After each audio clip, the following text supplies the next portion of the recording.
இந்த cake order சிங்கப்பூர்ல இருந்து பறந்து இறங்கி வந்து என் கேக் வாங்குறதுக்காக வந்திருக்காங்கன்னா நம்புவீங்களா? கலர் கலரா ரீலா விடுற. ஏய் ரொம்ப உருட்டாதமான்னு சொல்றது என் காதுல கேக்குது. ஆல்ரெடி இந்த கஸ்டமர் சிங்கப்பூர்ல இருக்கும் போதே கேக்க ஆர்டர் பண்ணிருக்காங்க. இங்க இருக்கிற அவங்க சிஸ்டருக்காக ஆர்டர் பண்ணிருந்தாங்க.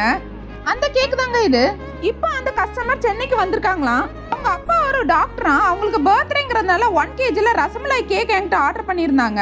லாஸ்ட் டைம் என் சிஸ்டருக்காக ரெடி பண்ண கேக் சூப்பரா இருந்துச்சுன்னு சொன்னா என்னாலதான் அதை டேஸ்ட் பண்ண முடியாம போச்சு. இந்த தடவை நான் வந்திருக்கிற நேரமா பார்த்து எங்க அப்பாவுக்கும் பர்த்டே வந்துருச்சு. உங்ககிட்ட தான் ஆர்டர் பண்ணணும்னு ஆசைப்பட்டு ஆர்டர் பண்றேன்னு சொன்னாங்க. நல்லா ரிச்சா நட்ஸ் நிறைய போட்டு ஸ்வீட்னஸ் கொஞ்சம் கம்மியா இருக்கட்டும் சொல்லியிருந்தாங்க.